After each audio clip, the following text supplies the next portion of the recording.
Hey guys, so Lewis was getting ready to leave, and then he was putting his shoes on, sitting over there, and I guess he rested his foot on here, or I don't know how much weight he put on there. I have no idea, but this bracket broke, and this is an IKEA table, and if you look at this, you can see that this metal piece cleanly broke off. Now I have two concerns about it. One, I can get a replacement from IKEA. I do know that they have different parts, but I really don't want to have to keep replacing these. I have concerns that, if this thing breaks like peanut brittle, right? I'm not too sure how strong this thing really is. I mean, it looks like metal, but if it breaks, I have concerns about it.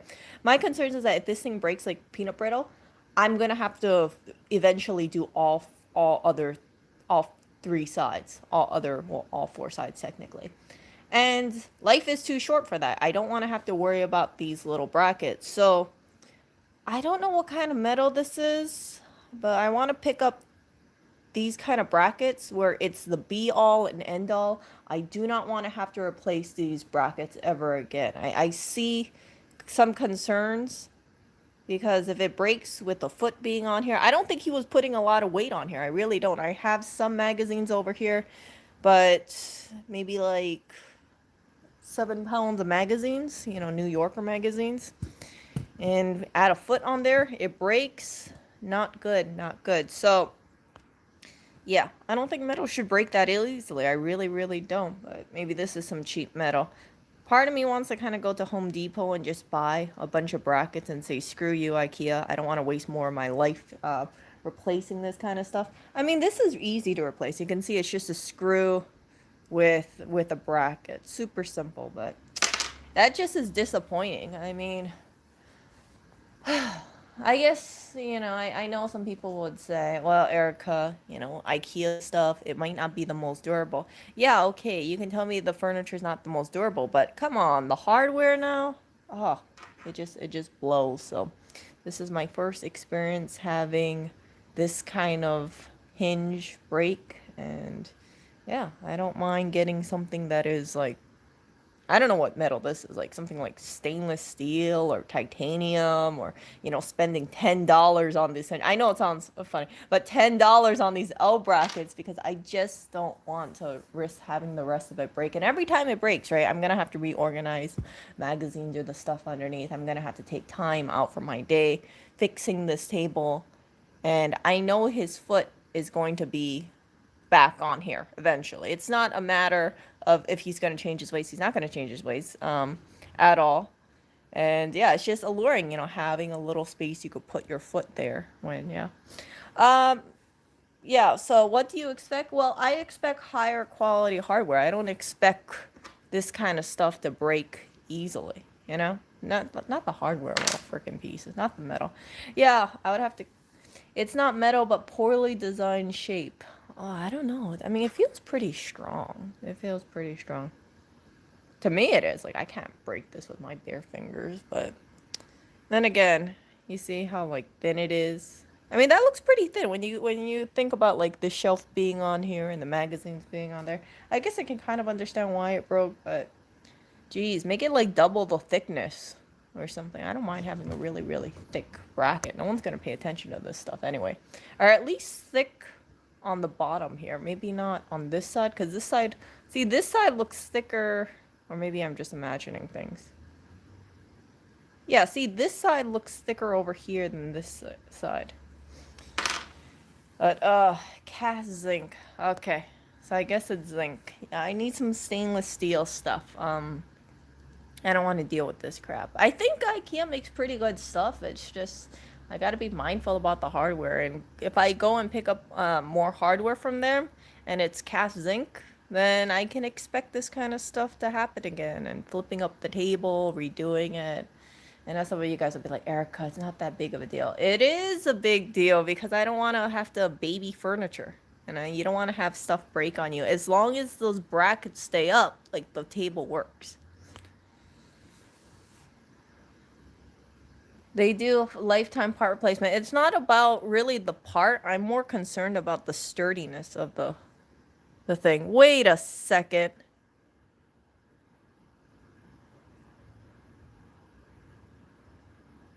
Wait a second.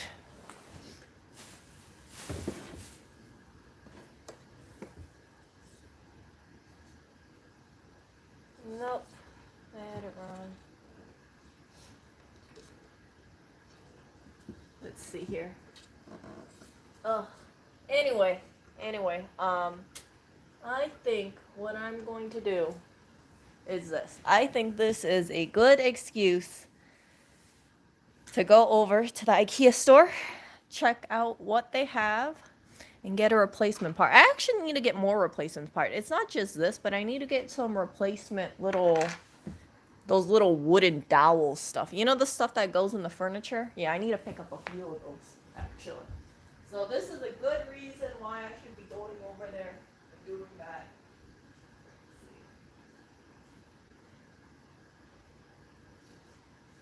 So you guys are going to hear about me going to the IKEA store probably soon. In the meantime, while I am trying to, I'm gonna do a DIY fix. You want to know my DIY fix for the table?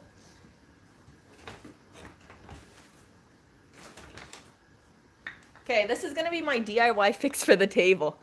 Wooden blocks. Yep. So these wooden blocks have actually saved us around the house because I have a bookcase which I haven't shown you guys yet. It looks beautiful though. I have a bookcase that one of the hinges broke, and it's because when the person was dismantling it, they just ripped it off on one side.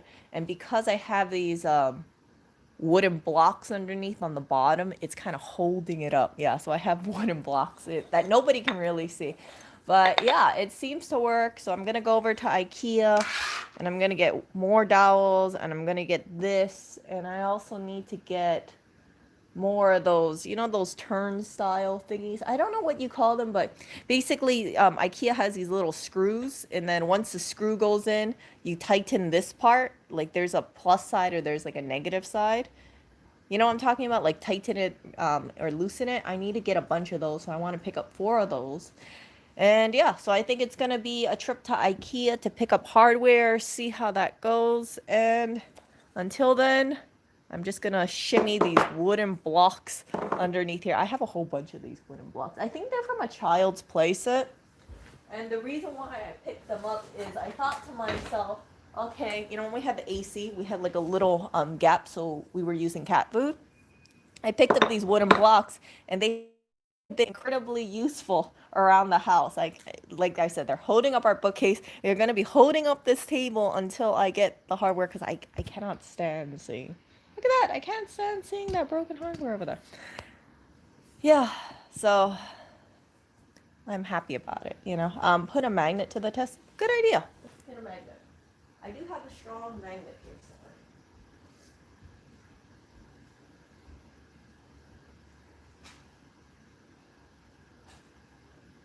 Well, I did have a strong magnet. Where did my strong magnet go? A few months ago, it just disappeared off into the ether.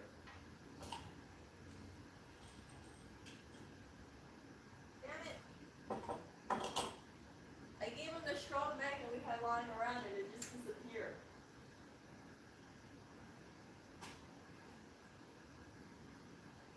Oh,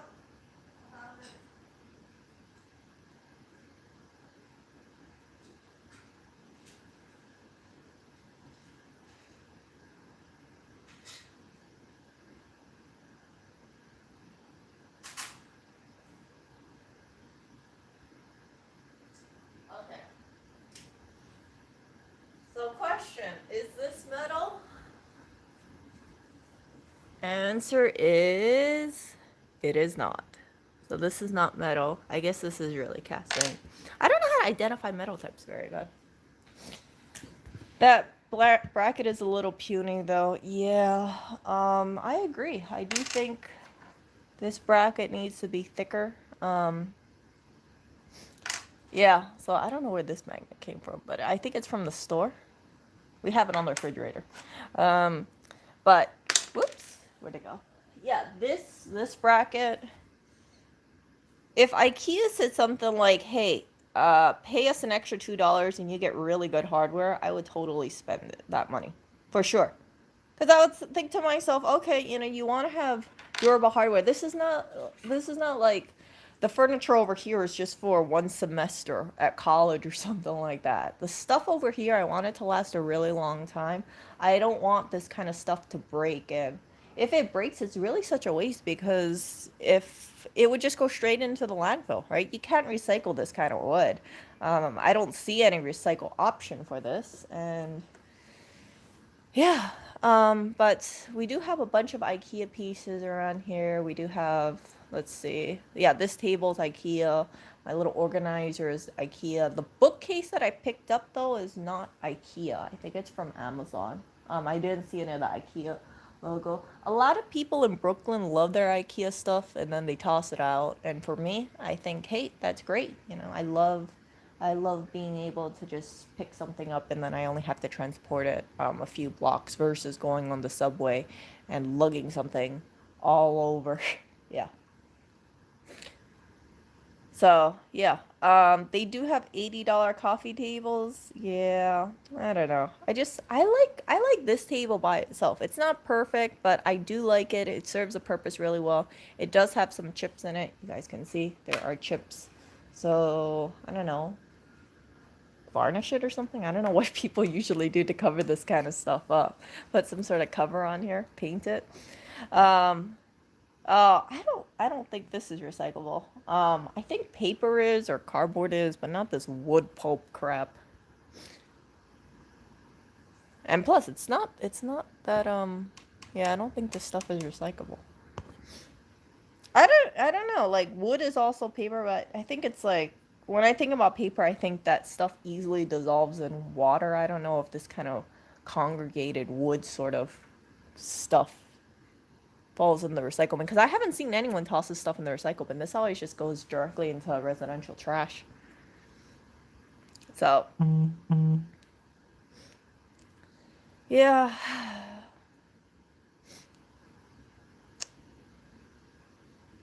hardware store L brackets. Yeah, I don't know. We'll see. So I think I'm gonna go over to the IKEA store, pick up some stuff. Most of my main goal is pick up a bunch of these, pick up a bunch of these, pick up a bunch of the that little tightening screw thing. And I'm just gonna say I want six of the tightening screw things, six of these, or 10 of these. I think for IKEA furniture, it's really not a bad thing to have like 10 of each things. It might seem like overkill, but I kind of anticipate as things break, I might have to replace it, or if I pick something up, I might need to go and grab more of these things, and it's just good to have on hand. So yeah, um, yeah, I really think that having one of those like junk what am I call it, like spare part jars of sorts where I have like brackets and these little wood thingy majingies and little random IKEA parts is gonna be useful. Yeah, sometimes it's like people when they like this thing it broke, so I don't want to have to go to a trip to IKEA every time a freaking bracket breaks. So yeah, it's like it's like particle board. It's like that stuff that easily gets dinged and everything. There is also an as is section in IKEA, and I want to check that out as well. I heard that if you go, I think on Mondays, you have a really good selection, and that's just customer return slash scratch and dent. I really do not have a high standards for furniture, especially if it comes from IKEA. This stuff's gonna get scratched up anyway. The cats bumped into things. They knocked over a vase yesterday. I was lucky the vase didn't shatter, so they jumped onto the table. Clinton was I think Clinton just pounced on the table. He knocked over a vase. It didn't break, but with three cats running around plus a wild Lewis foot, I think that yeah, it's just whatever you have inside of this apartment, there's a very real possibility it will break. And don't make the replacement cost of this, don't make it so expensive that if you have to replace it, it's gonna be, an arm and a leg sort of thing. So having I don't mind having IKEA stuff. I think it's perfectly fine. And yeah, the cats have bumped into things. They've I think Oreo was trying to scratch this actually. Yeah, I don't. He's a very strange cat. The cats were trying to scratch the acrylic table for whatever reason. They scratch the couches. They have all these scratching posts and cat trees, but they still like to scratch whatever they can get their little, dagger-like claws out for whatever reason. And yeah, um, I think it's let's see, yeah, it's some kind of. Well, Sunny can tell you what this thing is made out of. I don't know. It's like that cheap plasticky kind of thingy-majingy, the coating on the compressed wood. Yeah, it's good enough for normal purposes, but just don't put your foot over there. Because if you have put your foot down here, then with the stack of magazines, expect this thing to break. So I don't mind spending money for better hardware. Like hardware is, yeah, I think if it prevents this table from breaking in, it's completely worth it. Yeah, but I like IKEA a lot. I do. I think it's great. I think the price point is great. And if people want to get rid of their stuff, at least from what I see around the area, there's no problem rehoming this kind of furniture. People don't mind letting it go because maybe it's like a $20 table or $50 piece, and then once they let it go, another person can use it. We don't live near too close to an IKEA store. I think we would definitely have to take the subway. It's not walking distance, that's for sure. And yeah, so when you find like a piece outside, it's like, okay, great, you can rehome it. And in this where we live, in Brooklyn especially, you have people who have this big stooping culture. So you have people putting things out on the streets for other people to take. You see free boxes. We have things like community fridges. I've said this before, but this whole area is very strong on sharing and making sure that we reduce landfill waste. And I've actually put up online and I said, hey, I've been looking for these two big ramen bowls. You guys, I think might have mentioned it to you guys. Our bowls that we have right now, they're not adequate size for ramen. So whenever I make ramen, it's like all the way on the top and it's a little annoying since it's kind of like my beautiful plate slash bowls. It's only about this tall, right? A ramen bowl is usually much taller. So I put out a little in search of online and I said, hey, I'm looking for basically two large white ceramic bowls. And yeah, let me know if anybody has anything. And then someone messages and says they have three bowls. It used to be a set of four. However, one broke, and I can completely feel their pain here. One bowl broke. And they offered it. And then someone else saw it and they said if I don't take it, they would be interested in it. So I told them I'm going to pick up the bowls, and then if the bowls don't work out, then I'll pass it on to another interested party. So this kind of stuff is really helpful because if you pick up something and it doesn't work out, you pass it on through the community freely, and I don't have to buy extra ramen bowls. I don't have to make the trip to buy ramen bowls or go into all these stores looking for 40-ounce bowls or so for this kind of stuff. And if I don't want it, someone else will happily take it. And if that person doesn't want it, then I'm sure because they're in one of these like free cycle kind of groups, then they're just going to pass it forward. And I think it's a really beautiful thing. I think it's great when people, if they don't want an item, they are able to rehome it and then they're able to pass it forward. So Oriole's red beanbag chair, I gave it away, I think about 1.5 weeks ago or so. I picked it up from someone a few blocks away from us. They said that they didn't need it anymore. They said that it came from a home with cats. So I brought it in, and then Oreo and Clinton were sleeping on it for about, I think, 1 or 2 months. Then they lost interest in it. I posted it on I didn't post it on a group. I offered it to someone in the group who has cats. And they said, yeah, they would love to take it. And then they told me that in the event that their cat didn't like it, they would make sure it gets passed on to another cat owner. So one beanbag chair has 3 owners, and at least 2 of them, I'm sure 3 of them, at least 3 of them were cats. And I really think that's how things should be. There's so much usable items that just get thrown out without without regard or without thinking about the lifestyle of stuff. A beanbag chair, that thing's not gonna biodegrade. The inside of that beanbag chair is full of like what's one calls it, styrofoam. Yeah, I opened it up.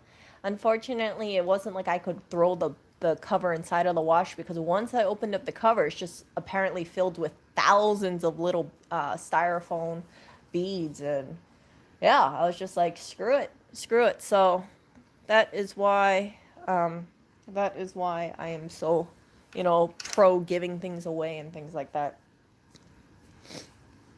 Oh yeah, he uses it every single day. Actually, he uses his cat steps every single day to get onto the bed, get off the bed. He steps on. I think there's 4 steps. He goes down like the first 2 steps, and then he jumps off when he wants to get off the bed.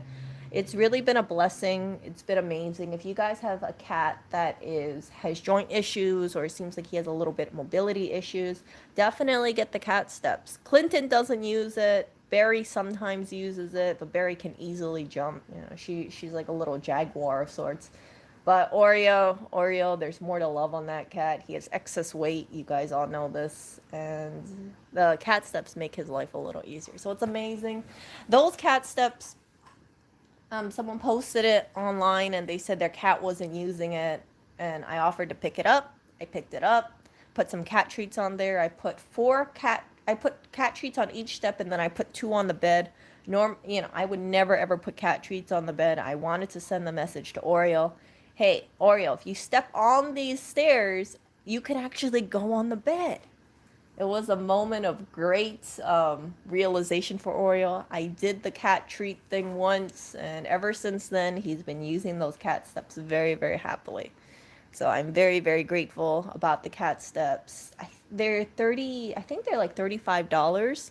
They're worth every penny. They really are. And I'm talking about retail price. I was kind of hesitant about getting the cat steps because I was using those DIY stairs. The cat steps really, really make a difference. But yeah, Oreo using the DIY stairs, not a big issue. I could have I could have added more steps on there so it'd be a little easier for him. He had 2 steps. But yeah, now he has cat steps. It looks greater. It's better. And yeah, more. Let's see here. So.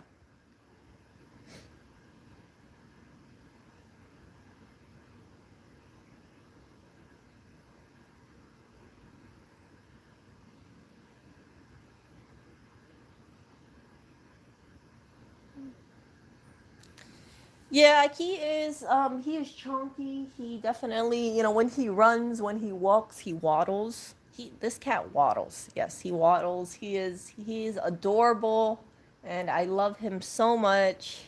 And I really try to make his life a little easier. And sometimes I have to think of creative solutions to make his life easier. And yeah, it's worth it though. I spend the mental energy, I spend the focus doing certain things, and next thing I know, I don't have to focus on that kind of stuff anymore. So for me, I had this kind of thing, and Lewis always tells me about this. He tells me like I hyper focus on things way too much, and then when I focus it's almost like how would I say this? Like I just hyper focus on things so much, trying to figure it out. And I don't mind it at all, for the hinges and everything. I think it's better if I hyper focus on it right now, so I don't have to worry about more hinges breaking in the future. Think about what's a better L bracket than this. And yeah, I, I I just want to get these durable L brackets, but since I have to go over to IKEA to pick, I've been wanting to go over there and see what they have. Most likely, I'm really not gonna buy anything. I was looking around the apartment, seeing, okay, Erica, what can you buy? Can you buy storage organizers? Would that work? I don't know. Like, part of me wants to get it, but then the other part of me thinks, oh, Erica, you got to go into IKEA with the plan, not just look at things and be like, ooh, this is pretty, this is pretty, this is pretty, this is pretty. Let me pick this up. Let me pick this up. They have a catalog and they show exactly what they do carry in the stores, from what I'm seeing, and I kind of want to stick with that game plan. I don't want to look at pretty bit and then bring the pretty thing home and then find out it doesn't work. and then I have to go back to the store to get a refund. Like that is not fun at all. I don't like going into stores and making returns. Part of the reason is that if I do a return, it's gonna take time out of my day to make the return. I'm gonna have to pay at least $5 for a subway fare. I know people are gonna say, really, Erica? Yeah, but I have to lug the thing home and then I gotta go over there back on the subway. And yeah, that's one of the reasons why I like stooping so much, because if I see something and it works out, I can keep it. If not, post it for free, someone picks it up. No, it's great. It's a win-win situation on that. So yeah, I think goals for this apartment is just keep decluttering. I am decluttering. I'm sticking with like a neutral color palette. Basically everything on these pillows, uh, tan, brown, white, just gray. Yeah, this kind of stuff. Like it's super simple, super easy, and I like to keep it like this. I don't want to put too much creative. I know this sounds weird, but I don't want to go too much out from what I'm kind of seeing works. So putting like something um, like bamboo or wicker, I think would look really like a light colored wicker will look nice, but not too much deviation from that. I like glass in moderation. I don't have any intention of picking up more vases. We have a lot of vases. And yeah, just kind of stick to that. There is Oriel's throne on that side. I still want to get rid of that chair. I think if I get rid of that chair, it'll be better, but I still see the cats jumping on that. As long as I see the cats jumping on it, I really shouldn't get rid of that chair. At least for now. At least for now. It is comfortable. Yeah, so IKEA, from what I'm hearing, they have a maze. I've never been into IKEA before, but they have a maze that they make you walk through all these sections to get over to the cashier. It's not like going into Banana Republic. You walk in and you can make a beeline for the cashier.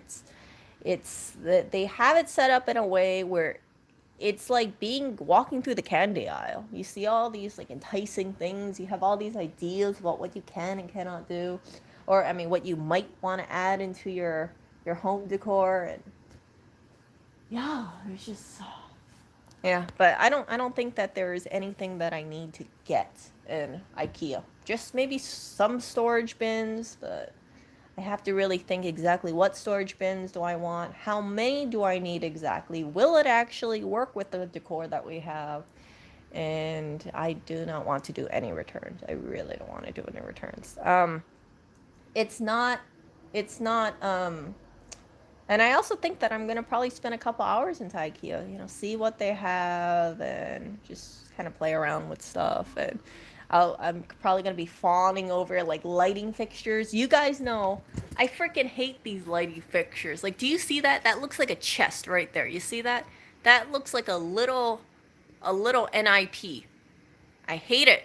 I hate looking at it. It's so freaking small too. So when you look at it, it looks like a freaking chest greeting you. You see that? I don't like it. I don't like it at all. So I want to change the lighting fixtures in this apartment. Get rid of the small little crappy. It's like so small compared to the space. Like this needs to be bigger, and I don't see that happening though. I really, really like this lighting fixture. Just annoys the crap out of me. It does. So, oh, it's just so small. You see how small? Look how tiny it is. Look how tiny it is. Oh, we don't even have we don't have a fire whatever over there. See that? We're missing a fire thing. And then we got that. And then we got this one over there. Oh, that one. See that? Not even all the lights. Oh, I just hate it. I just hate it so much. So anyway. Oh, you almost saw the bookcase. Don't look at the bookcase. Don't look at the bookcase. Um. So, yeah. Just a lot of things that I have to think about, and I got to work around these light fixtures just like I worked around the brick, and I'm pretty happy about working around the brick. That makes me I feel like it's a small little victory, and I have people that are supposed to meet up with me for picking things up, but it seems like nobody's showing up right now, and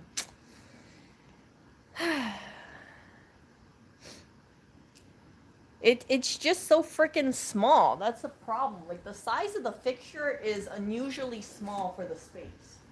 So I want to have a either more light fixtures or bigger light fixtures.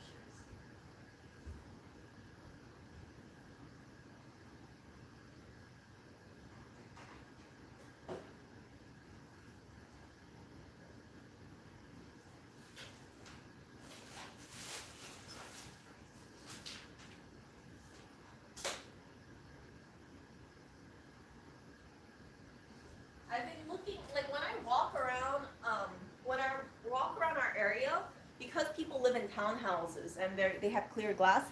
It's really easy to see how their at least their lighting fixtures look around in their townhouses. And oh my goodness, you guys, if you guys saw some of their lighting fixtures, it would make you so freaking envious. Like they got the really nice fixtures, and I'm not talking about chandeliers. I'm talking about they got the stuff that looks super fancy and modern. And when I see that, and I think, hey, you know what? We got basically these two little man chest things around here. It just agitates me because it's like I see that and I think about the potential for light fixtures, and yeah, it doesn't make me too happy. So that's why I would definitely change out the light fixtures. If I could redo this apartment, this is what I would do. I would paint the walls a brighter shade. I would change out the light fixtures. I would, yeah, definitely painting the wall to make a big difference. I think I would like to paint over the red brick just because I'm not a fan of it. I would paint it gray instead, like a grayish, whitish brick. And then I think it would be a lot more calming. It would be a lot more, it wouldn't be like red smack in your freaking face. And yeah, that would work, I think, quite well. But because this is a rental, I cannot paint the brick, I cannot paint the walls. Whatever light fixtures we have, I can guarantee you, if I did change the light fixtures, if Lewis moved, I would, want to take the whole light fixture with, and then replace it with these small little NIPs again. Not keep this freaking, yeah. So that's what I would do. Yeah, I would definitely do that. I think that if Lewis got his own place, I would also say, okay, this is the time, depending on where the area is, right? Like right now, like I said, where we live, there is a lot of stooping culture. There are a lot of people who freely share stuff, and then you see things like free cycle, you see things like free boxes. People just put things out on their fence in like plastic bags, and it's kind of like the okay, grab it if you want it. And they have like cardboard boxes that say free stuff inside, or free box, or they'll say something like glasses inside, like a dishware inside. It's a very sharing culture. If you move over to a place, I think like New Jersey or like Fort Lee, yeah, probably not. Probably not. You would have to buy your stuff, and it would just be so incredibly wasteful. I don't think there are any dumpster divers in Fort Lee, New Jersey, for sure. There's definitely no community fridges in that area, and yeah, it's like a different area, different kind of community, and yeah, that's the part where you have to really either hit up thrift stores, or you would have to go over to IKEA and buy your stuff, because the chances of stooping, I think, in Fort Lee is basically going to be zero. I don't really think that that kind of community is that sort of thing. Like it's from what I see, it's very quiet. You don't have that much people walking in. People live in houses. It's not like living in Brooklyn. It's more remote. And some people like that kind of living. I think that it's nice, but I kind of don't like the fact that things are kind of far away. Yeah. So yeah, Fort Lee, New Jersey is a nice place. It definitely is different than Brooklyn. Brooklyn, I can walk a couple blocks. I get laundromats, I get coffee shops, I get grocery stores, I have restaurants. Fort Lee, minus that one strip area where people eat, it's basically all residential. And it's not like Brooklyn. So it has its pros and it has its cons. There's less crime in Fort Lee, that's for sure, because New York City is getting kind of crazy. Manhattan's getting kind of crazy. And yeah, something like Fort Lee, New Jersey is a more remote and farther away from some of the stuff that goes on. So like for instance, right, if there's any violent crime going on, if people want to break into storefront windows, which we've seen several times, um, that doesn't happen in Jersey. It's all this stuff just happens in Manhattan. I don't know why, but it just seems like it happens in Manhattan. So I think that's why Fort Lee seems a lot more quieter versus over here. And there's no like Macy's store. There's no big Macy's store next to some high end stores and all these glass buildings left and right, minus that one freaking strip mall. So yeah, that's the little thing on my mind. And if Lewis does move from this area, I'm gonna be a little sad. I'm gonna be honest with you. I really like the community here. I like how, as much as sometimes you hear about the scammers and you see people getting assaulted, there's a little bit of sweetness in this community. I do recognize it, and I see people, and yeah, it's just if you're somewhere in like Jersey, it's a lot more remote. So you walk out, and yeah, you don't really see people. It just be you on your front lawn, just staring at other people. And as someone who's lived in the city basically all her life, I'm so used to seeing lots of people. I live in Honolulu, Hawaii. There's people walking around. You got lots of cars. Um, you got major grocery stores nearby you. It's just like, yeah, it's like a different feel compared to being like in a more remote area. So I guess you could say I'm a city girl, and I like I like I like being able to like walk over to a store that's a short distance away. And living in New Jersey, I imagine you have to have a car. You have to drive places. If you want to get over to um, like Manhattan, you have to like catch the bus to the subway or something like that, and then from there there's a train that takes you. Yeah, so uh, yeah, I don't know. It sucks. So yeah, it's like a different state. So I think living in Brooklyn, it's nice. I think it's not bad.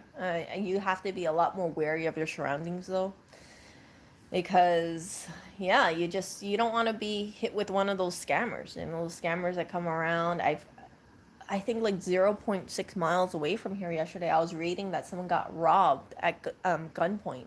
And then you hear about people getting an armed person walking down the street, that kind of stuff. Like it's not, there's more crime here for sure, for sure. Um, there was, I think, 6 or 7 people who got killed at a Sweet 16 party, and around where we live. So yeah, that's not good. They got shot. This person went in with a what? Oh shit. I just yeah. There went the algorithm stuff. But yeah, you hear about that kind of stuff that's going on, and it's just not good. It's really really not good.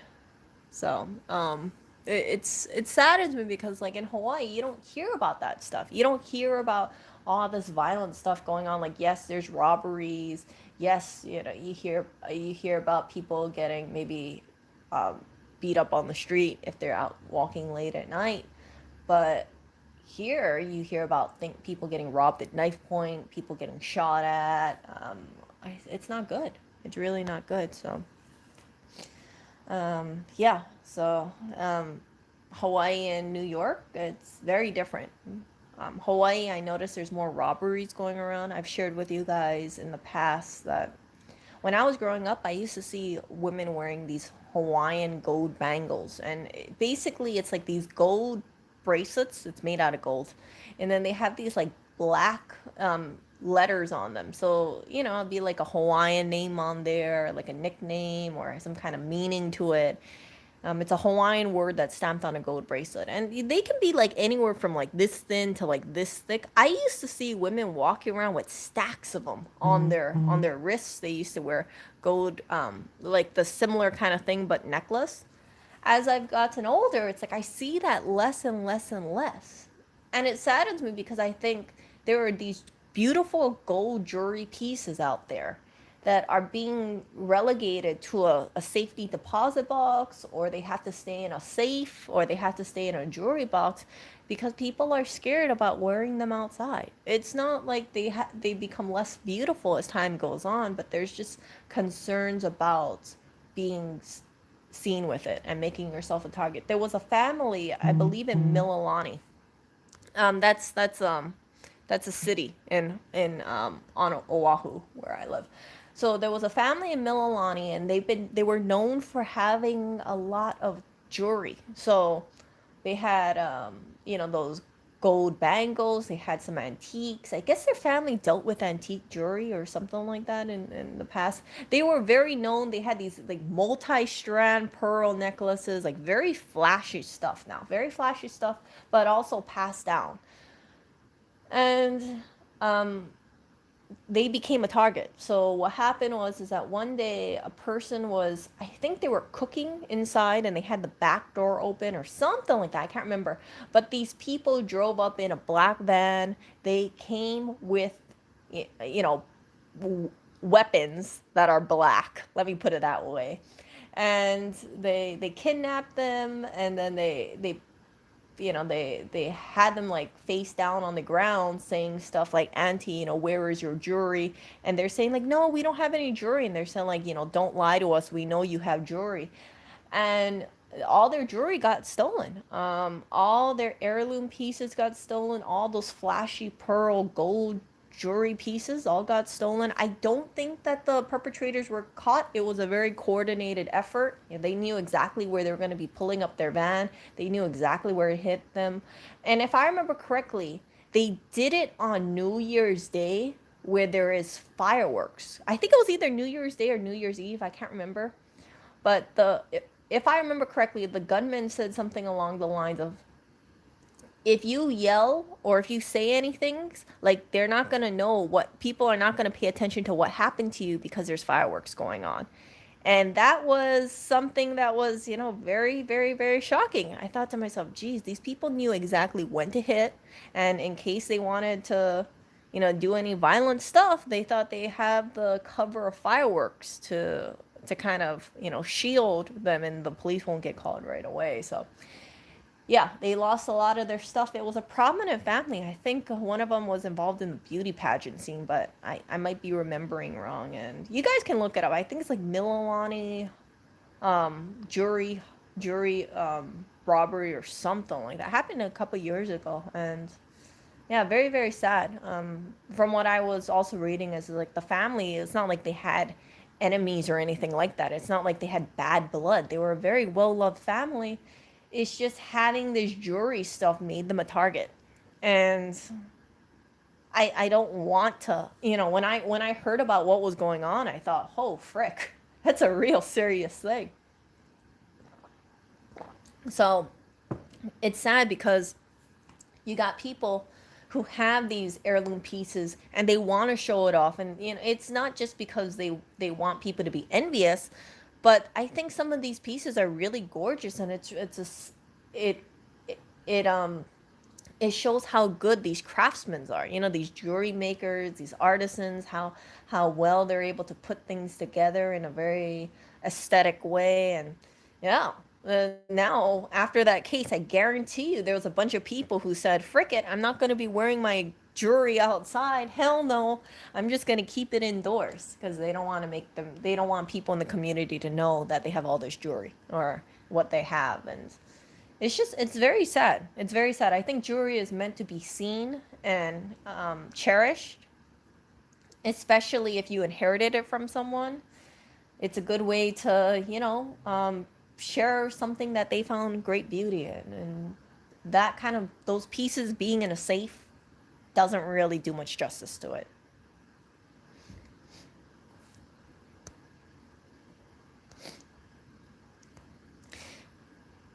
Yeah. So,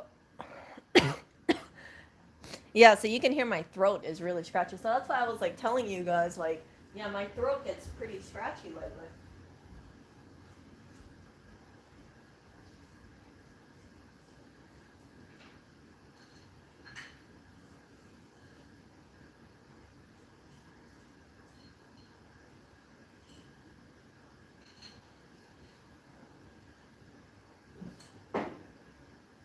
So I've had a cold.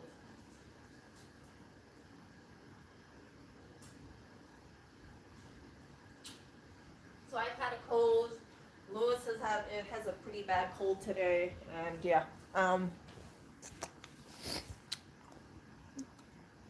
yeah, talking about really prominent jewelry thefts. Ah, screw it. Um, talking about really prominent jewelry thefts. Kim Kardashian, for instance, you remember that? They went to a hotel in Paris, and it was something like a celebrity hotel, if I remember correctly.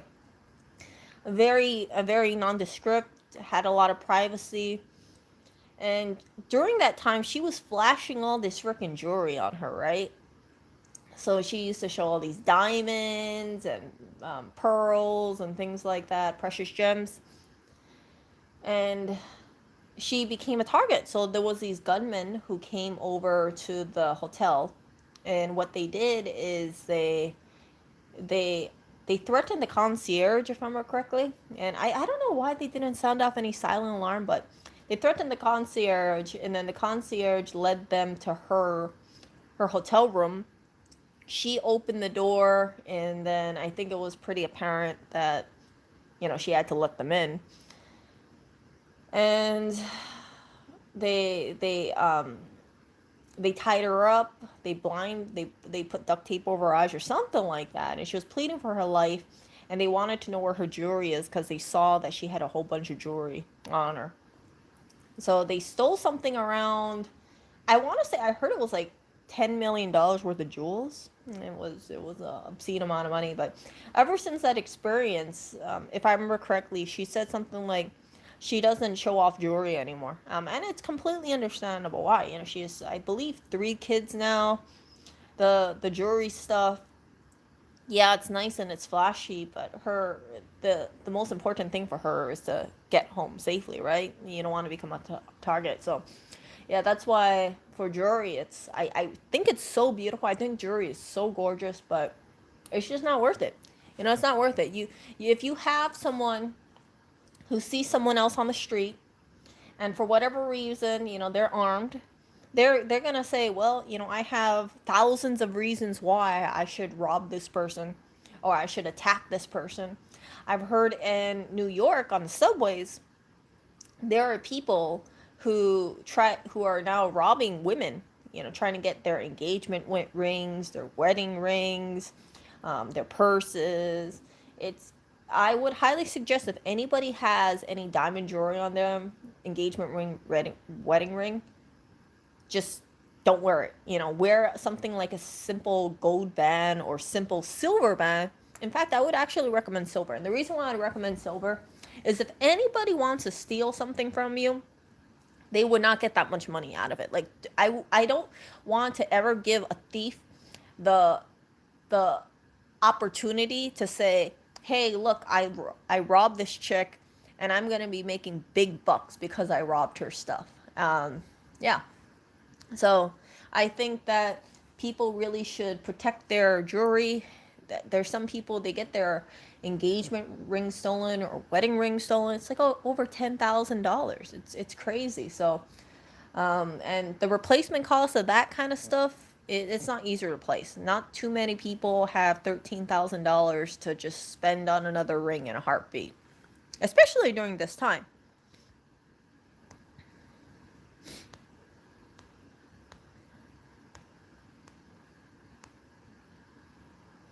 So that's why, like, if you guys have any diamond jewelry, gold jewelry, I heavily recommend just keep it at home. Just don't put yourself out there. And I know some people would say, well, it's my sentimental jewelry. It's something that I want to show off to other people. Here's the thing. If you care about your jewelry so much, you will do everything to keep it safe. So that way, for the next couple of generations of to come, you can enjoy it. So I would recommend keep your expensive jewelry at home. Don't wear it out. Buy stuff from Etsy. Buy Monzonite. That's some lab creative gemstone that some people say look better than diamonds. I do not believe in having expensive jewelry, especially in this time, and especially with what is going on. And you guys know, I don't wear any jewelry on me. If I do have any pieces on me, they're really cheap pieces. They're like $10 pieces. And I don't want to make myself a target of any theft.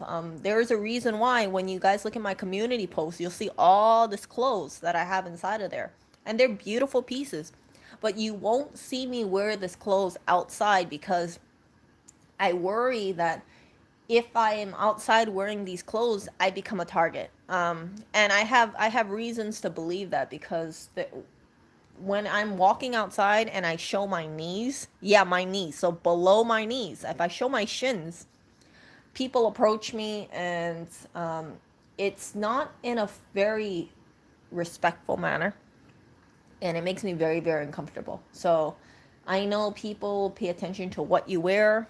Even if you're wearing a dress that cuts below the kneecap and you're basically showing from here to here, you can become a target, and that is not something that I want to have. So you always see me basically covered up, because I just don't feel comfortable. So yeah. So talking about engagement rings or wedding rings and things like that, my stance is the jewel that you receive from a person, that is not symbolic of how much they care about you. I think that what people need to focus on is not the dollar amount of how much jewelry is, but rather the relationship that you have with another person. If you really love a person and they give you a piece of jewelry, you should think to yourself like, wow, they want to give me a piece of jewelry that they like, or they think I'll appreciate.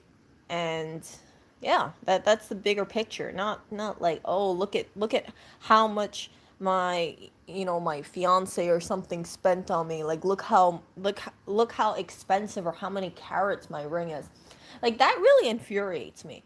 And when I've been, throughout the years, I hear comments like that. I hear comments from guys saying, "Oh, they need to get an expensive ring for their girlfriend who they're planning to propose to because she wants no less than, let's say, a carat, or 1.5 carats, or this is the kind of stuff that she wants." And it's all about brand name, like, and it saddens me a lot. That's another reason why you'll never see me ever show things like, oh, look at the luxury purchases that I get, or I don't get any from Lewis.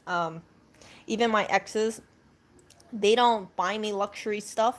I buy my own stuff. If I want it, I'll get it myself. I don't like having this pressure about, okay, if someone buys me expensive stuff, then what? I'm supposed to buy them expensive stuff too, and then we're both out from $600 or $800 or so. Like that, it's just spending money on that is overpriced, or you don't really need, or you're gonna probably toss within the next 5 years. So that is my take. I think there's beauty in keeping things low budget and simple, and you do not have to be flashy, flashy, flashy, flashy. It's I don't even feel comfortable. Like, if I had, listen to this, if I had something like a $30,000 ring on me, right? Do you know how phobic I would be with that? I would be super phobic because it's like if I'm walking down the street, you have like a $30,000 ring on you, that thing's gonna sparkle, right? And then people are gonna think, to some person who might be armed, might think, hey, look at that trick. She has a nice sparkler over there. I wonder how much it costs. It looks like it's at least worth $5,000, $10,000 if you pawn it. So they have every reason to try and target me and make me, try. And if someone comes up with me with a weapon, like, you better be, I would be giving them that ring without hesitation. I'll be like, you know what, it's not worth it. So I do not want to ever give any robber or thief the satisfaction of feeling like they're getting away bigly, overpowering a chick who's like 115 pounds and making off with a $30,000 ring. So that's just me. I don't feel comfortable with that at all. I hate the idea of people targeting others for what they have and trying to sell it, because yeah, some people, like, they scrimp and save to buy these beautiful rings for their significant other, and just in a heartbeat, that stuff can get stolen. I remember that I there was this guy that I knew. He just graduated from, I think he just got his master's degree or something like that. He wasn't making too much money, but his girlfriend at the time, who later became his fiance, put all this pressure on him because she wanted a beautiful ring. She wanted to show her friends how beautiful the ring was. And then so I think they had something like, the ring was at least $10,000. I remember that. The wedding was over $20,000. And when I found out how much everything was, I was flabbergasted. I was like, you telling me that wedding was $20,000? Like, really? That was a $20,000 wedding? What? Because I was there at the wedding. I was at the reception, and I could not believe how much of a financial drain that wedding was. Like, I just don't see it. I just don't see it at all. So I feel bad for that guy, because he probably had so much pressure. No guy is going to want to say, oh, yeah, let me drop $10,000 when I don't have that much money. Or, yeah, let me drop $20,000 on a freaking one day, to people that, most of those people, it's like, you don't really interact with on a regular basis. Like, yeah. So anyway, I felt bad. And it's like they go into their married life, and they're already in a sizable amount of debt. Yeah, so you're walking into a marriage. On the first day you're getting married, you're having at least $30,000 of debt. 20,000 or so because of the wedding reception, and then what, $10,000 because of the ring? Not worth it. Not worth it. I don't think that is a really good start to any marriage or any married life, having this big burden on you. I really believe that, hey, if someone wants to get married, do it as cheaply as possible. Have a potluck. I don't know if you can really have a potluck now in this day and age. You do not have to bring people out to fine dining and things like that. If people are really your friends and your loved ones, they're not going to expect to go over to like Peter Luger Steakhouse or something like that. You know what I'm saying? And I only mention Peter Luger because you guys know probably what Peter Luger is. It's like a world famous steakhouse, though. It's like your family and friends should not expect to go over to a fine dining restaurant and, yeah, get all this, like, expensive stuff like lobster or prime rib or yeah. And it's I don't feel the need to. I always think about it this way. Like, if I ever had a wedding, I would not want to feel like I have to impress my family and my friends with all this high-end luxury stuff and put myself into debt. Because if those are really my family and my friends, they would want to make sure that I'm financially responsible. They would not want me to shoulder all this freaking debt, have all this pressure just to impress them, because those people should love me for who I am. And the day in itself, I think that if anybody really cares for you, they shouldn't be like, well, that was a really low cost thing. Geez, I don't like that person. Like, if people think that way, they shouldn't even be in your life, period. Right? If someone's going to make those kind of judgments, like, man, I wanted to go to a fine dining wedding reception, and all Erica did is she took us out to, she had us all do like catering or she told us to do like one big potluck banquet kind of thing. Like, yeah, like, screw them. But anyway, my family isn't like that at all, and my friends aren't like that either. I've always been one to advocate for, you don't have to impress people if they really do care for you. Yeah. So Yeah, I think like with sometimes weddings, you also hear about those. I know people are gonna criticize me for this, but I've always heard about this stupid pressure about, okay, well, um, what is the mandatory or what is the appropriate amount to give to people in terms of a wedding reception, right? I heard something like it's supposed to be at least $100. Okay, here's the thing. I don't want any of my family members or any of my friends to feel that pressure about, okay, what makes an appropriate wedding gift or what makes an appropriate, this or that. I rather keep things so low cost that if someone says, hey, you know what, I spent $20 on a gift, is that cool? I'd be like, yeah, that's perfectly cool. The food wasn't that expensive, the venue was free or almost free. Yeah, people will remember their relationships with people over the stupid wedding venue. And I stick with that. I stick with that 100%.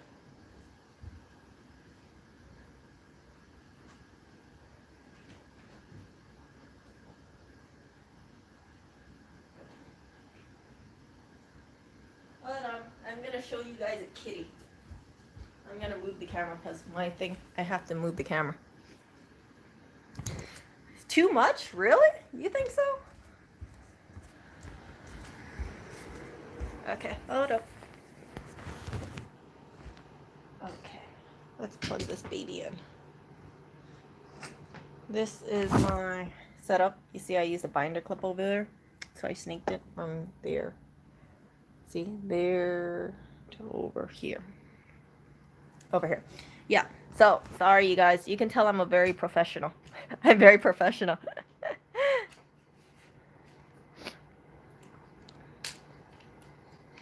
Yeah, I have actually been drinking a lot of honey ginger tea. Believe it or not, but it doesn't seem like it. It doesn't seem like it sometimes. Like I've been just putting so much cough drops into my mouth. My throat's just been scratchy. Okay, here we go. So you guys got a shot of, hello there, blackberry. So anyway, yeah, so I hope that if you guys decide to get married or if you want to pop the question to someone, I know some people are going to be really original and pop it on Christmas or New Year's or something like that. I'm just saying. I know like at least one person who is a subscriber may be thinking about doing that. I would suggest that you look over your finances seriously and you ask yourself, do you really need to spend thousands of dollars on a ring? Do you really need to spend all this kind of money impressing people that really shouldn't give a crap about how much money you're spending to on a wedding reception?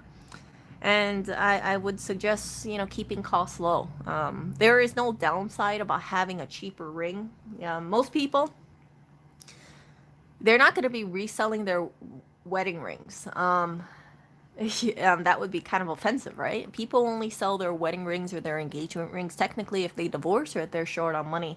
And I can't help but think if someone spends $10,000 on a ring, well, they're not going to get $10,000 on a ring if they pawn it. They might get like something like $3,000 or so. So yeah, don't buy an expensive ring thinking that's an investment because it's not an investment. It's going to be a depreciating good.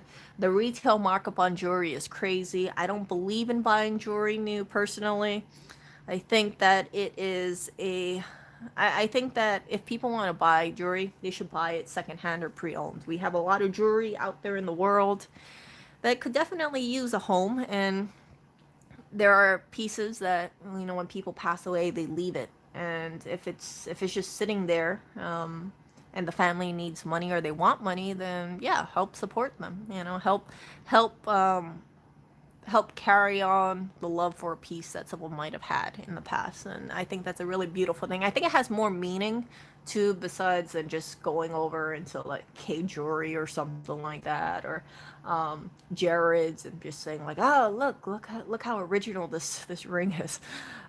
Just a lot of pieces out there. So anyway, yeah. So buy buy cheaper jewelry, and in the event that someone loses it,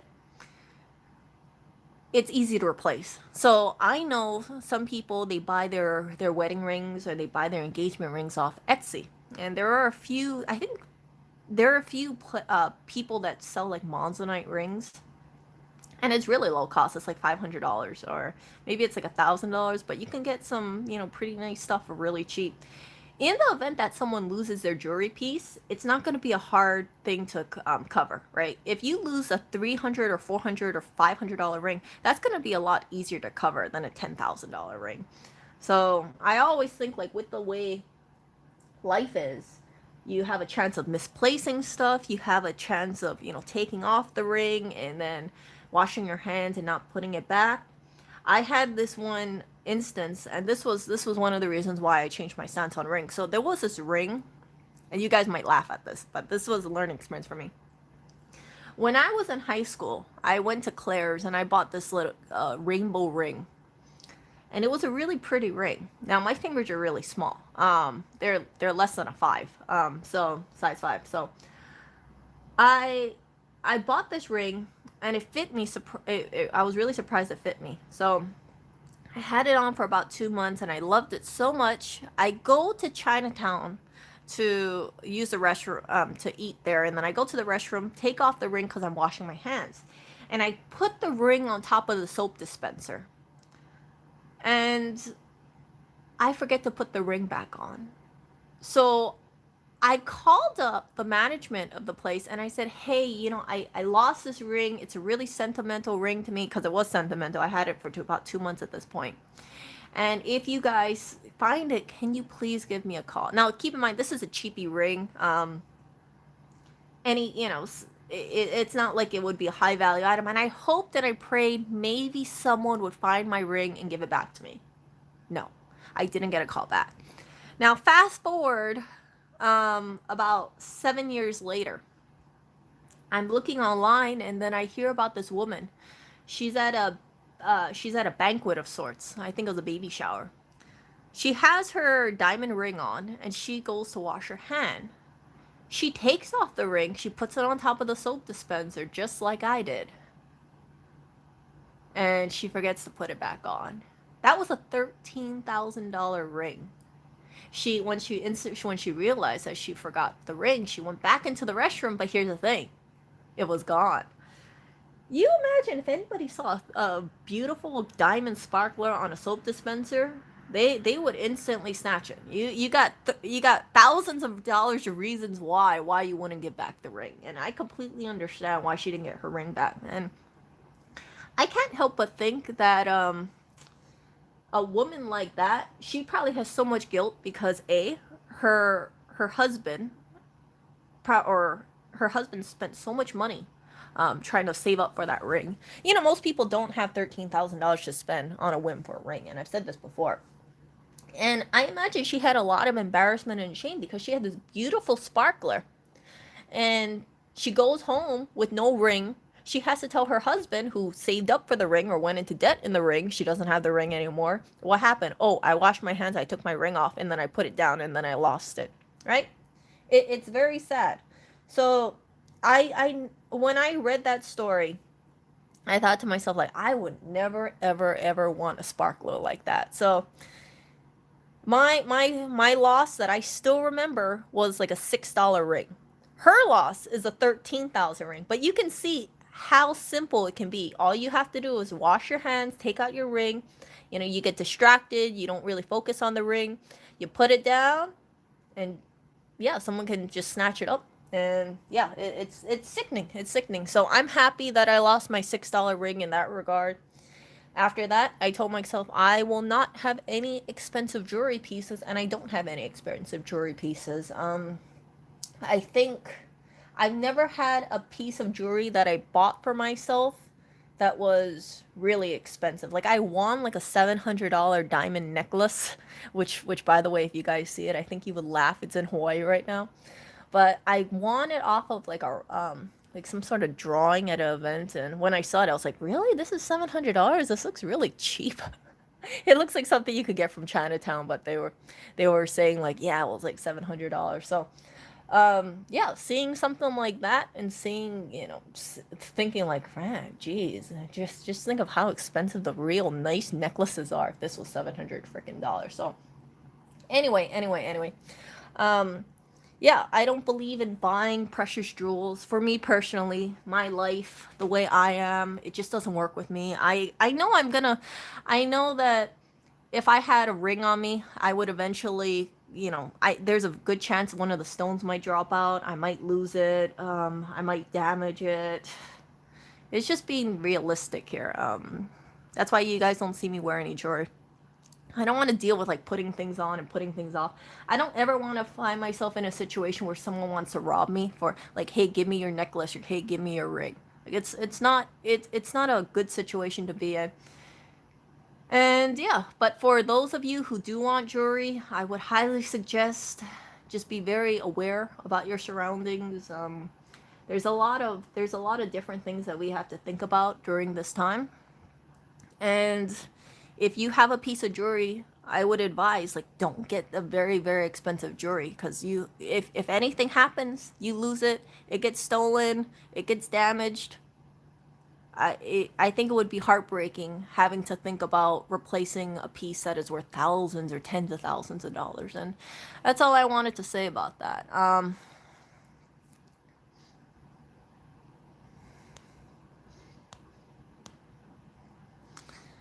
Yeah.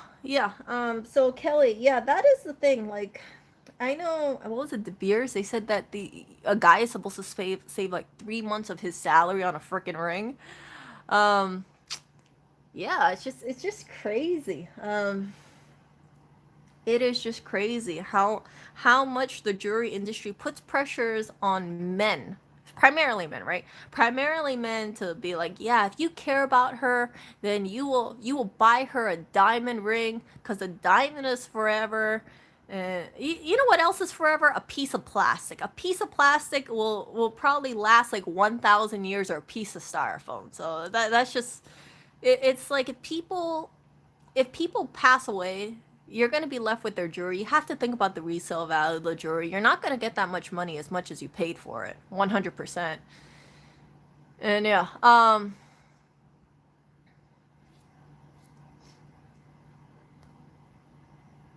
no, I wasn't talking about my brackets. No, I was going off a tangent about jewelry and my thoughts about jewelry. Byron, I don't want a ThinkPad. No way. I don't want no ThinkPad. I don't want any of that. I want a MacBook. I want a MacBook. I love my MacBook very, very, very much. But she's chugging along, so I think I'm definitely gonna have to eventually look into getting a newer MacBook. I mean, Cleo, with that 3 minute video I did, you guys, like she was freezing, she was hanging on me, she was giving me that pinwheel. It was not happy, and this is just a 3 minute video that I was doing. So yeah, I love my MacBook. My friend Andrea, I usually link her mask in my description. She recently got a MacBook. She got the gold MacBook, and I was telling her, I said, Andrea, you have really great taste because I was looking at that one too. So she got the gold one, the one with the M1 chip. She got the upgrades in there, and I told her, I said, I hope your computer lasts you for a very long time. She's very good with taking care of her electronics. She's not going to get water damage on it. Not like me. I spilled water on Cleo at least 2 times. And yeah, I really like the new MacBook, how it looks, but I do acknowledge that it would be a pain in the ass or almost unfixable, at least for now. So I would not get the newest MacBook. I would probably get like a I would get something newer than the 2012, but probably older than the 2017. So around that area where I feel like I can get what I want out of a computer, but if anything happens, I don't have to worry about getting a lemon. So but I do like MacBooks. It's very, very clear that I do like my MacBook very, very much, and most likely I will be getting. Actually, no, not most likely. Guaranteed, my next computer would be another Apple MacBook of sorts. Yeah. The thing about Clio is that it's not like I don't like Clio. I love my computer very, very much. It's just that her specs aren't cutting it for me anymore. She has like 4 GB of RAM. She isn't the fastest thing ever. So she's just kind of gotten she just hasn't kept up with the time. Her specs just aren't as powerful as I want them to be, and I want to get more into video editing. It's just very frustrating when you're working on a video and you just see it freezing. Or if you're saving, then they say, there's some sort of issue that's going on with it, and yeah, it just kind of freezes on you, and there's some kind of error. It's like, oh my gosh, I want to make a video longer than a video longer than 3 minutes and not have any issues. But I already encountered issues when I was making that 3-minute video. What are the mini beeps? Beep beep beep. Beep beep beep means bad RAM normally. But if you guys have it for your computer, what I found out worked is you pull the battery out from the back of the computer for about 5 seconds, 5 or 10 seconds, and then you replug it in. So that worked for me for getting the beeps out of Clio, at least temporarily.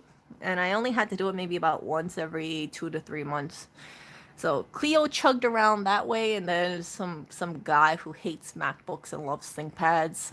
I think he is, he's allegedly pretty popular, but I think that the real influencer is his cat Oreo instead. Yeah. So he did all this stuff with putting some sort of wire jumper thing on there. I don't know what it was, but he did something, and then yeah, he didn't have to worry about that.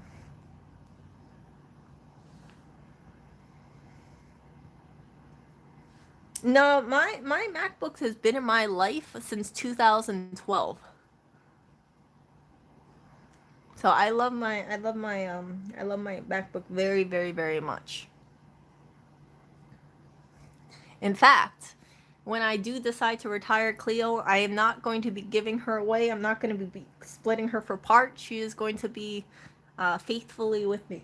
So I think the course of my life, I might end up with something like, I don't know, if the MacBook, I don't know, like it's hard to say because I can't keep up with future Apple products.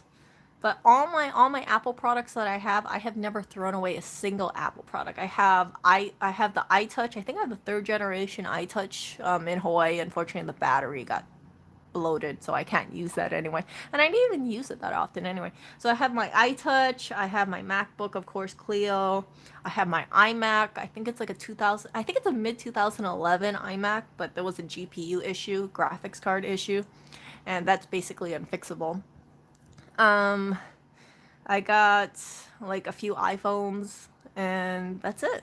I love my Clio very, very much. So none of my Apple products, I don't think I'm going to be getting rid of them. In fact, I think, because I don't collect that much Apple products anyway, right? But I think what I might end up doing if I don't end up rehoming certain things, I might just frame them and then keep them in like a little shadow box of sorts and be like, these are all my Apple products that I've had throughout my life and they've served me very, very well. So I'm very team MacBook over here. Yeah. So yeah, he can. I mean, he can give me crap about my Apple product, but the thing is that I just love it. It just works for me. People who are MacBook users, they might not be tech savvy. They just want a computer that seems it works and it's kind of idiotically simple. For me, because I'm not very comfortable doing, my mind doesn't understand tech stuff very well. My brain isn't like it doesn't I can't process tech very well, like specs and things like that.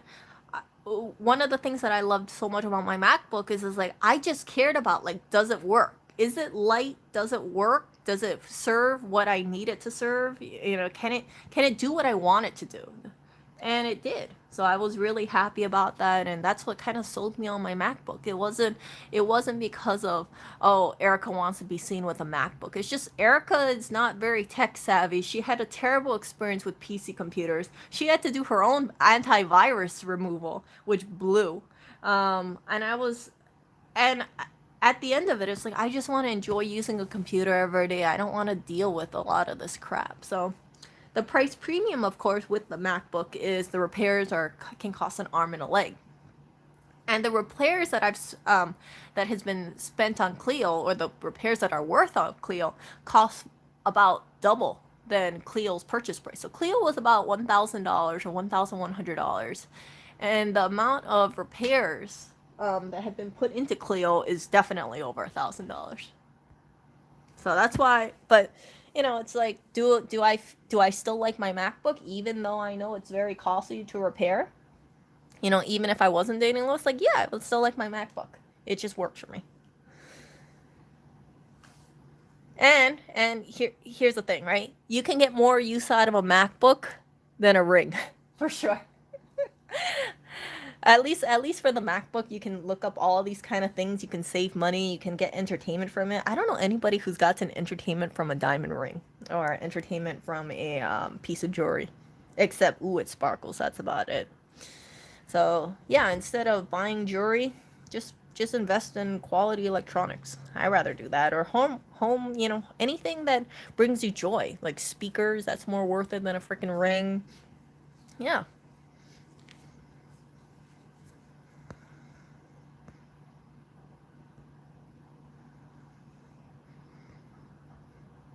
Yeah, I like my MacBook because of the operating system, but the other thing too is that I've gotten so used at looking at that MacBook screen.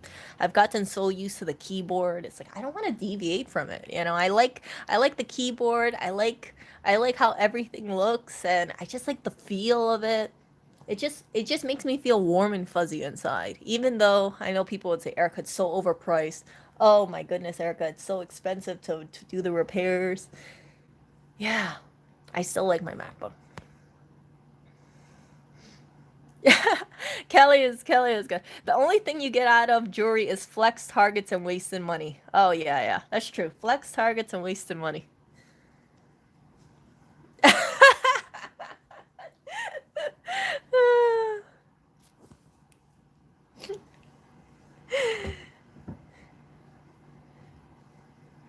Here's the thing, okay? So here's the thing. Like, Cleo doesn't have any more repairs on her. Not that I'm aware of. Actually, I don't know. Cleo might have to get something done on her. I don't know, but she works perfectly fine for me. It's just her 4 gigabytes of RAM is a little slow. But I'm gonna be very sad. I'm not gonna be sad, but I'm gonna be kind of bittersweet when I actually do upgrade to a newer MacBook. Because it's like I just got so used to using Clio. I was thinking about. I know someone told me. I think it was Tim. Um, I voiced that I was thinking about getting like the gold MacBook, not the current one, but the older generation model of it. And I was told like it's not a good computer to fix, so I'm not gonna go with any of the gold models. Most likely, I'm gonna go with a computer that probably looks identical to Clio, the same gray, the same black keyboard.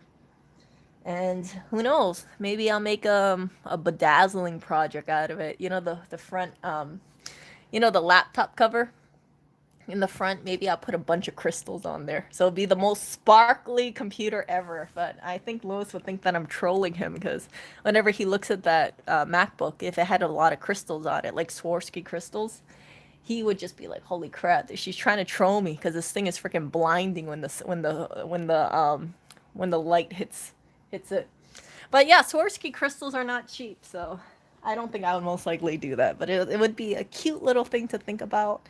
Having Clio have a bunch of, or Clio 2, have a bunch of Swarovski crystals in the front, and then all around is like the MacBook logo kind of thing. It would just be like the blindingly gaudy kind of MacBook. You know what I'm talking about. Have you guys ever seen that? Like crystal iced MacBooks?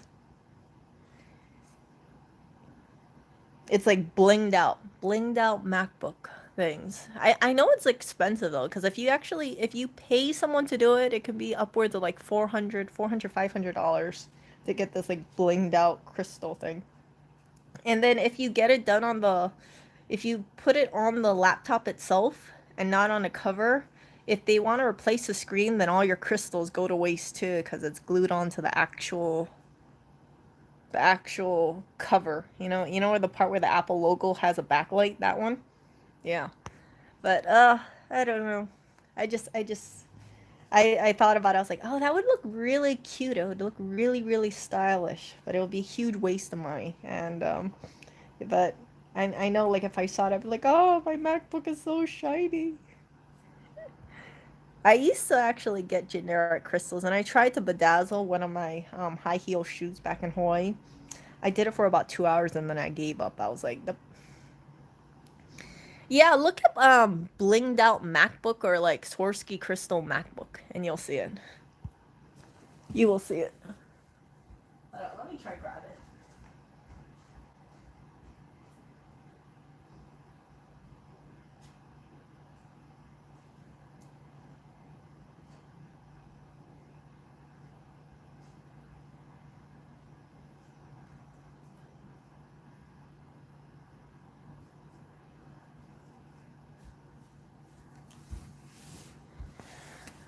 Oh, Legally Blonde. I know exactly what you're talking about. Hold on.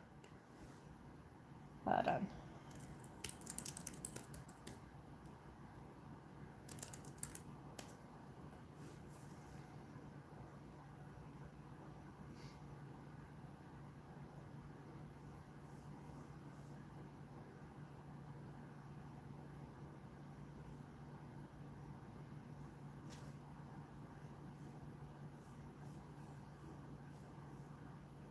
Oh no.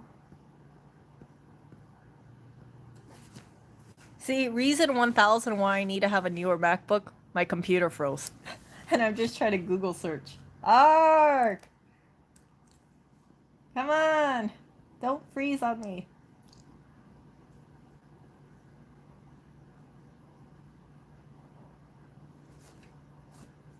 If you look in the back, I have iMovie running too. Ah!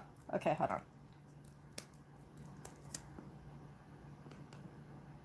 Come on.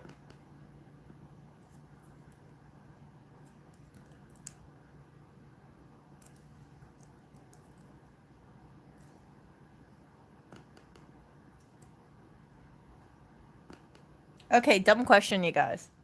Because I have a terrible memory on that. What is the command to go to basically the task manager and do a force quit? I know it was like command option delete or command option escape. But I usually look at it on my phone because I always forget what this is. It's not like control alt delete.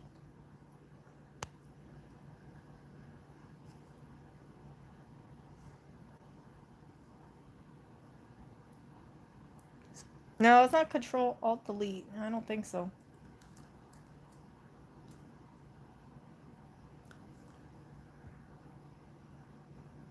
Yeah, no, there's like a command on your MacBook where if something freezes, you can close down the program. But it's like the equivalent of Control Alt Delete on a PC, but for a MacBook.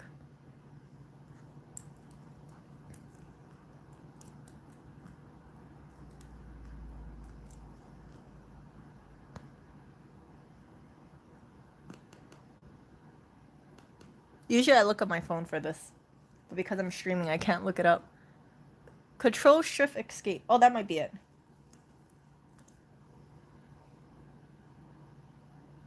Oh crap! I think she's bricked. Dang it, Cleo!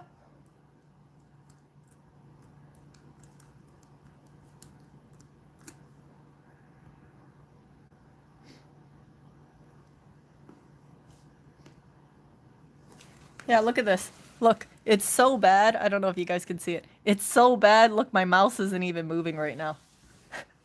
Command Option Escape. Yeah, that's what I was doing. Command Option Escape. Oh, okay. I gotta shut it down.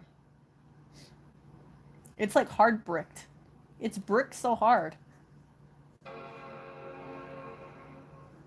Yeah, I know. My 4 GB of RAM, I know. Lewis makes fun of me about this. He's like, Erica, you can't do video editing on 4 GB of RAM. I'm like, that's all I have right now, okay? I just need to get a newer MacBook. And then he went silent after that. He was like, oh crap. I made fun of her MacBook and now she might get a newer MacBook.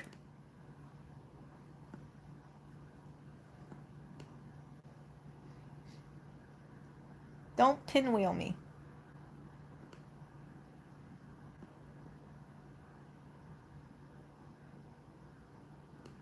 No, I do not want to reopen this stuff. But yeah, Cleo is, you know, for 8 years old, Cleo has definitely done quite a bit. So I'm very happy about her. Okay, let me see this.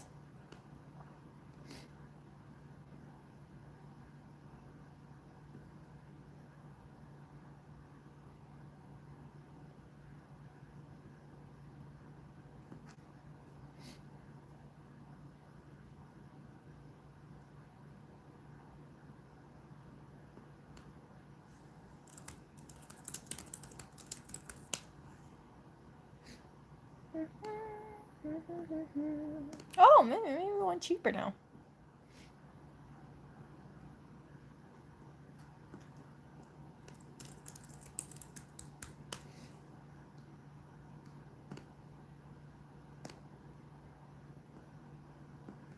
Oh, here we go. Here we go. Look at this. So this is what I was talking about. You see this? Look at that. It's a Swarovski crystal MacBook. You see that? Oh, it's so pretty. Oh, it's so pretty. But look how expensive it is, you guys.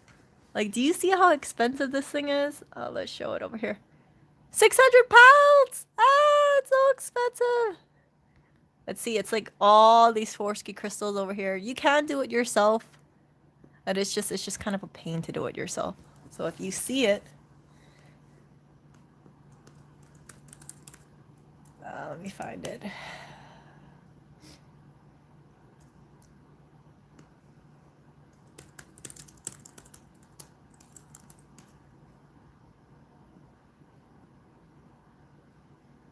Okay, here we go. Here we go.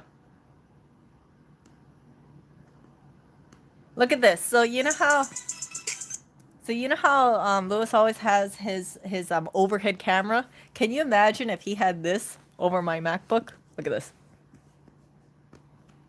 Oh my goodness, look how sparkly that is. Oh my goodness. Ah, it's so sparkly. So sparkly.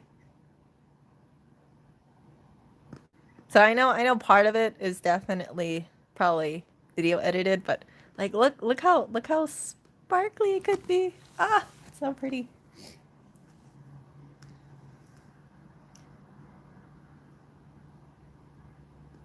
And then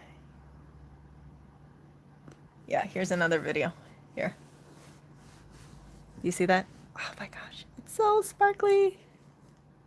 I don't like this one because I think, what was it, there's a certain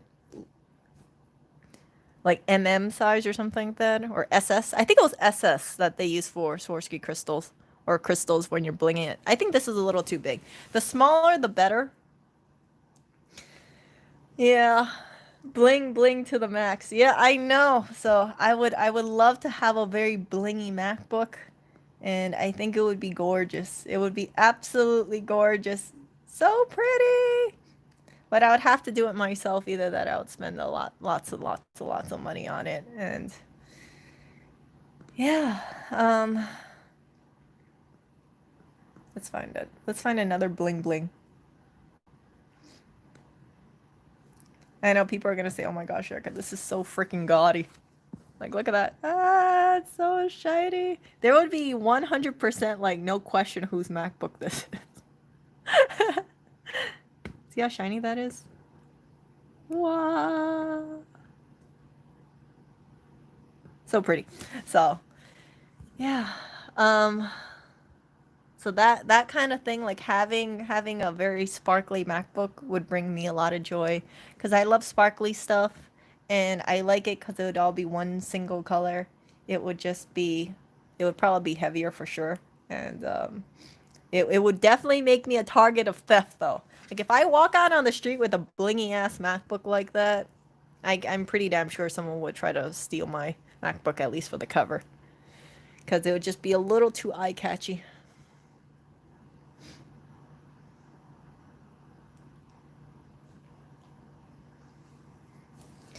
So yeah, that is my my little dream MacBook cover.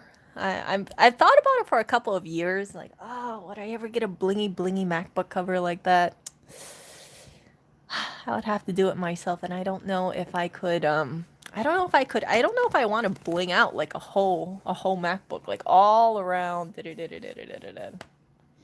I like it, and there's my little thing. So that would be a lot of blingy, and it would be fun. So.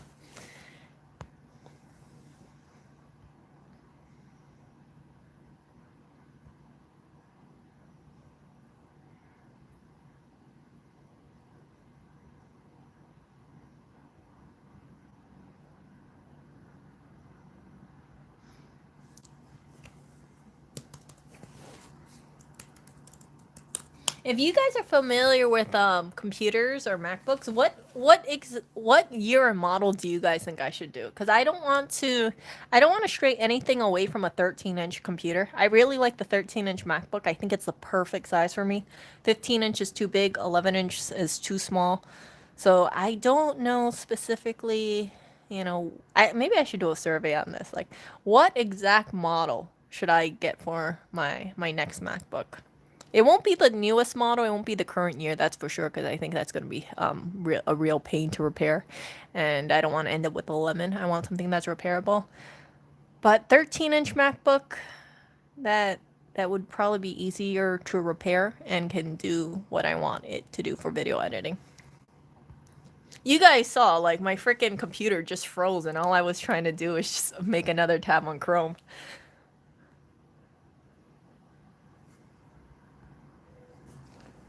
And I think I'm gonna have to, pass a little forward. Like, okay, so this is what I think I should get.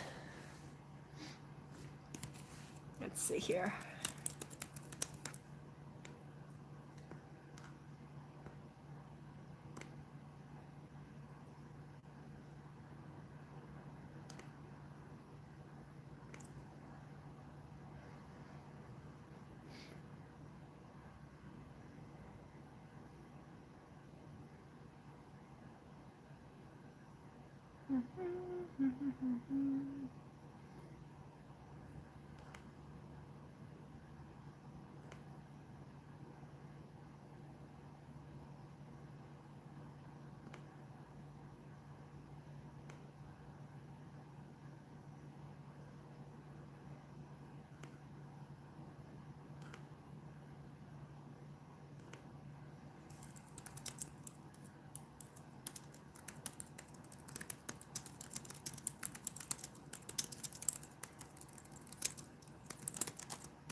Yeah. I think having a bling bling MacBook would be nice. I'm trying to coordinate with people about meetups. So I was supposed to have like a bunch of people possibly coming by today, but doesn't seem like it. Yeah, I want a bling bling MacBook case. I don't want my name on it or anything like that. I just want it to be a solid crystal MacBook. At least the top cover of it, and then I don't mind putting a case on it, to protect it, cause Yeah, but I think I would have to get a plastic cover and then from there glue it onto the plastic cover. It'll be a little bit more bulky, but I don't really mind too much.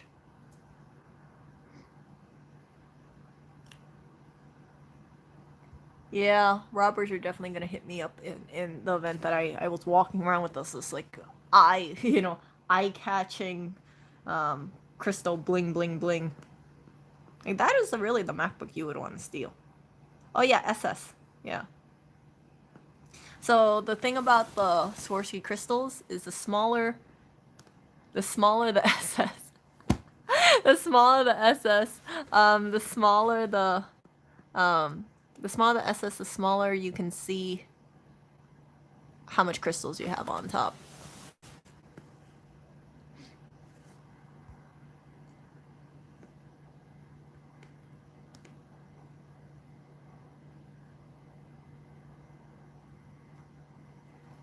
But yeah. Anyway, you guys, I'm going to talk to you guys later. I have to buy eggs because we are running low. Well, actually, we ran out of eggs today, and I offered to make him oatmeal, and well, he didn't want to eat the oatmeal because concerns about carb intake. So yeah, I gotta go get eggs, and I will talk to you guys later. And I hope you guys stay warm and toasty. I'm getting a little cold in here, believe it or not. And yeah, I got a bunch of things that I need to do. So yeah, I shall see you. And Blackberry, I think, is still sleeping over here. I don't know where Oreo is. I think Oreo's sleeping somewhere. Oreo! Yeah, Oreo's turned into the missing kitty. Oreo, where are you? Oreo?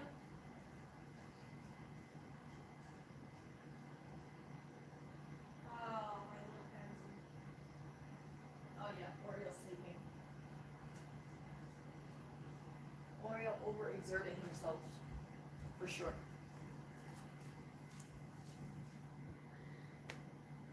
See ya!